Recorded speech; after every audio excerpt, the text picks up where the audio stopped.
Progress will feel like absolutely nothing until all of a sudden it feels like something. You look at yourself in the mirror every day, you put your clothes on every day, and one day to the next is not going to feel very different, but then all of a sudden you'll just notice that your pants fit differently, or that you look in the mirror and you're like, oh, I look different. And here's where, once again, I'm going to preach to you about having performance goals, or at least tracking your progress in the gym and using progressive overload. Because let's say that your goal is to have a sweet ass. You want to grow your glutes. And you know, in order to have that sweet ass, you need to be progressing on your hip thrusts, on your rear foot elevated split squats.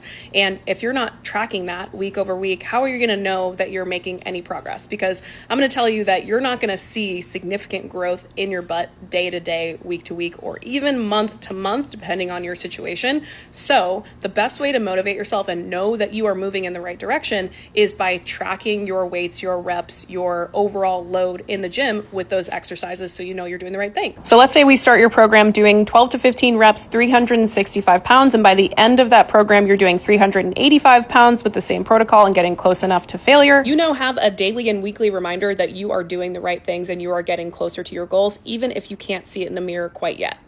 Let's talk about RPE, RIR, percent of your 1 rep max, what they all mean, and how they relate to each other. RPE is probably the term that most people have heard. It's like the most mainstream.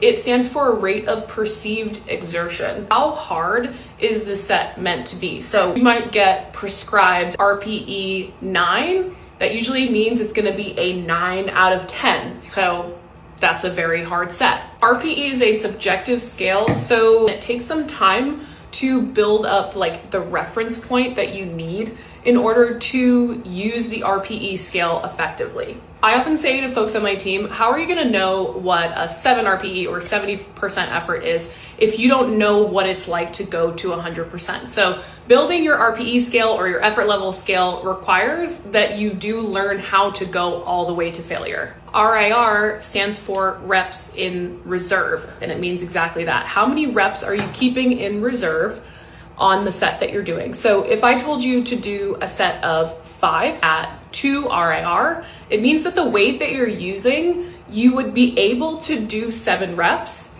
if you were going to failure, but we're not going to failure. So you're keeping 2 reps left in reserve. Although the RPE or effort level scale and the RIR scale overlap a little bit, they are not interchangeable. Now, totally separate from those two scales are your percentages of your 1 rep max. The beauty of the RPE scale and the RIR scale is that you don't need to have a 1 rep max in order to use those. When it comes to the percent of your 1 rep max, that is a concrete number. So if your 1 rep max is 135, you can calculate exactly how much 90% of your 1 rep max is. In a good strength training program, there is a place for all 3 of those scales. They should really all be in there, and they serve different purposes. So when we're doing strength work, I'm likely going to be using percentages of your 1 rep max on top of your effort level percentage or your RPE. When it comes to accessory work, we're not going to use percent of your 1 rep max. You don't have a 1 rep max on your bicep curl. You don't have a 1 rep max on your step ups, right? So we're going to use RPE and RIR for those exercises. This is my favorite blush right now, this Patrick Ta. It's so good. So the TLDR is RPE is how hard is this? Anything 50% or below is likely a warm-up set and something that you could do like 1,000,000 reps with. 10 out of 10 means you could not go any harder. You couldn't do any more reps at that weight. RIR, how many reps do you have left in the tank when you finish the set? And then percent of your 1 rep max is a concrete number that is based on your actual 1 rep max or your estimated 1 rep max. Hope that helps.